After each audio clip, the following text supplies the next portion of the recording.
नमस्कार मित्रों, अभय ज्ञान प्रोडक्शन में आप सभी का बहुत बहुत स्वागत है।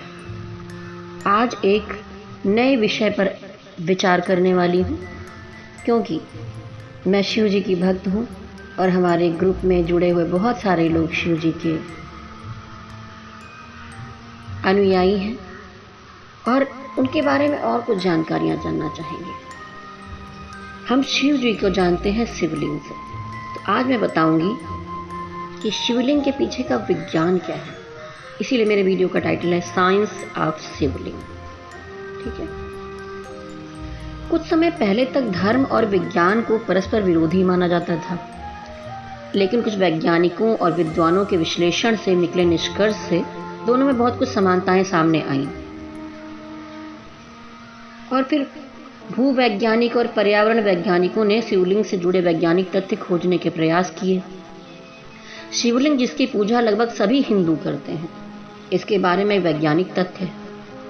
अगर आप Bhabha atomic research centre Mumbai के न्यूक्लियर रिएक्टर की संरचना को देखें तो आप पाएंगे कि शिवलिंग और न्यूक्लियर रिएक्टर में काफ़ी समानताएं हैं। दोनों की संरचना भी एक सी है। अगर दूसरे शब्दों में मैं कहूँ कि दोनों ही कहीं ना कहीं ऊर्जा से संबंधित हैं, ऊर्जा के स्रोत हैं। तो शिवलिंग पर लगातार जल प्रवाहित करने का नियम है हमारे देश में। अधिकतर शिवलिंग वहीं पाए जाते हैं जहां जल का भंडार हो, जैसे नदी, तालाब, झील, समुद्र आदि। विश्व के सभी न्यूक्लियर प्लांट भी पानी यानी समुद्र के पास ही पाए गए हैं। शिवलिंग की संरचना बेलनाकार होती है। Bhabha atomic research centre Mumbai की रिएक्टर की संरचना भी बेलनाकार है।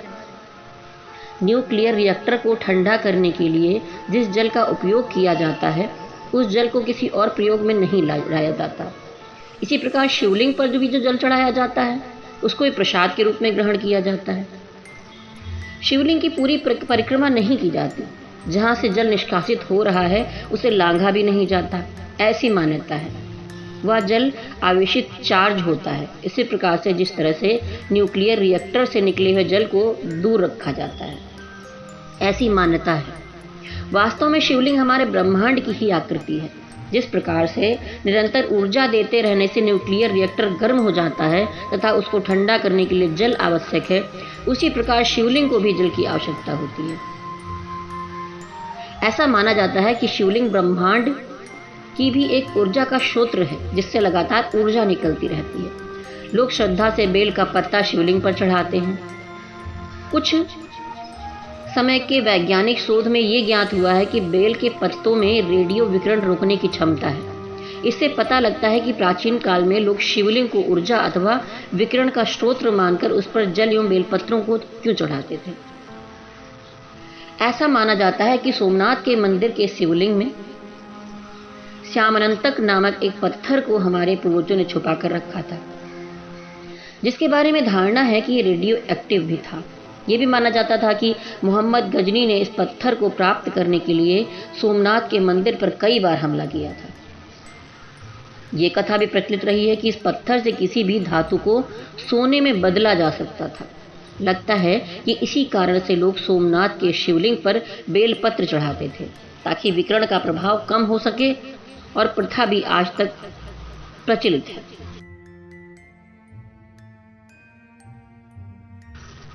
तो यही सवाल है, क्या शिवलिंग रिएक्टर है? हाँ,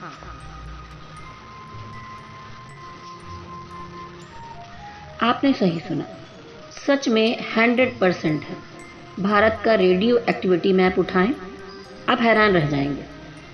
भारत सरकारी परमाणु भट्ठी के बिना सभी ज्योतिर्लिंग स्थलों में सर्वाधिक विकिरण पाया जाता है। शिवलिंग और कुछ नहीं, परमाणु भट्ठे की तरह है। इसीलिए उन पर जल चढ़ाया जाता है ताकि वो शांत रहें। महादेव के सभी पसंदीदा भोजन जैसे बेलपत्र, कामद, धतूरा, गुड़ आदि सभी परमाणु ऊर्जा सोखने वाले होते हैं। क्योंकि शिवलिंग पर पानी भी रिएक्टिव होता है, इसीलिए ड्रेनेज ट्यूब क्रॉस नहीं होती। भाभा अणुभट्ठी की संरचना भी शिवलिंग की तरह ही है। नदी के बहते जल के साथ ही शिवलिंग पर चढ़ाया गया जल औषधि का रूप ले लेता है। इसीलिए हमारे पूर्वज हमसे कहा करते थे कि महादेव शिवशंकर नाराज हो गए तो अनर्थ हो जाएगा। देखें कि हमारी परंपराओं के पीछे का विज्ञान कितना गहरा था। जिस संस्कृति से हम पैदा हुए वही सनातन है। विज्ञान को परंपरा का आधार पहनाया गया ताकि वह प्रवृत्ति बने और हम भारतीय हमेशा वैज्ञानिक जीवन जीते रहें। आपको जानकर हैरानी होगी कि भारत में केदारनाथ से रामेश्वरम तक की सीधी रेखा में बने महत्वपूर्ण शिव मंदिर हैं। आश्चर्य है कि हमारे पूर्वजों के पास ऐसी कौन सी विज्ञान और तकनीकी थी जो हम आज तक समझ नहीं पाए। उत्तराखंड के केदारनाथ, तेलंगाना के कालेश्वर, आंध्र प्रदेश के कालेश्वर, तमिलनाडु के एकम्बरेश्वर, चिदम्बरम और अंत में रामेश्वर मंदिर 79E4154 रेखा की सीधी रेखा में बने हुए हैं। ये सभी मंदिर प्रकृति के 5 तत्वों में लैंगिक अभिव्यक्ति दिखाते हैं, जिन्हें हम आम भाषा में पंचभूत कहते हैं। पंचभूत का अर्थ है पृथ्वी, जल, अग्नि, गैस और अवकाश। इन 5 सिद्धांतों के आधार पर इन 5 शिवलिंगों की स्थापना की गई है। तिरुवनैकलाम मंदिर में पानी का प्रतिनिधित्व है, आग का प्रतिनिधित्व तिरुवन्नामलाई में है, कालहस्ती में पवन दिखाई जाती है, कांचीपुरम और अंत में पृथ्वी का प्रतिनिधित्व हुआ। चिदम्बरम मंदिर में अवकाश या आकाश का प्रतिनिधित्व होता है। वास्तुकला, विज्ञान, वेदों का अद्भुत समागम दर्शाते हैं ये 5 मंदिर। भौगोलिक दृष्टि से भी खास हैं ये मंदिर। इन 5 मंदिरों का निर्माण योग विज्ञान के अनुसार किया गया है और एक दूसरे के साथ एक विशेष भौगोलिक संरक्षण में रखा गया है। इसके पीछे कोई विज्ञान होना चाहिए जो मानव शरीर को प्रभावित करे। देखिए, मंदिरों का निर्माण लगभग 5000 साल पहले हुआ था, जब उन स्थानों के अक्षांश को मापने के लिए उपग्रह तकनीक उपलब्ध भी नहीं थे। तो फिर 5 मंदिर इतने सटीक कैसे स्थापित हो गए? इसका जवाब तो भगवान शिव जी ही जाने। केदारनाथ और रामेश्वरम की दूरी 2338 किलोमीटर है, लेकिन ये सभी मंदिर लगभग एक समानांतर रेखा में हैं। आखिरकार यह आज भी एक रहस्य ही है कि तकनीक से इन मंदिरों का निर्माण हजारों साल पहले समानांतर रेखाओं में किया गया था। श्री कालहस्ती मंदिर में छिपा दीपक बताता है कि ये हवा में एक तत्व है। तिरुवन्निका मंदिर के अंदर पठार पर पानी के स्प्रिंग संकेत देते हैं कि वे पानी के अवयव हैं। अन्नामलाई पहाड़ पर बड़े दीपक से पता चलता है कि यह एक अग्नि तत्व है। कांजीपुरम की रेती आत्म तत्व, पृथ्वी तत्व और चिदम्बरम की असहाय अवस्था भगवान की असहायता अर्थात आकाश तत्व की ओर संकेत करती है। अब यह कोई आश्चर्य नहीं है कि दुनिया के 5 तत्वों का प्रतिनिधित्व करने वाले 5 लिंगों को सदियों पहले एक ही पंक्ति में स्थापित किया गया था। हमें अपने पूर्वजों के ज्ञान और बुद्धिमत्ता पर गर्व होना चाहिए कि उनके पास विज्ञान और तकनीकी थी जिसे आधुनिक विज्ञान भी नहीं पहचान सका। माना जाता है कि सिर्फ ये 5 मंदिर ही नहीं बल्कि इस लाइन में कई मंदिर होंगे जो केदारनाथ से रामेश्वरम तक सीधी लाइन में आते हैं। इस पंक्ति को शिव शक्ति अक्षरेखा भी कहते हैं। शायद ये सभी मंदिर 81.3119 ई में आने वाले कैलाश को देखते हुए बने हैं। इसका जवाब तो सिर्फ भगवान शिव जी ही जानते होंगे।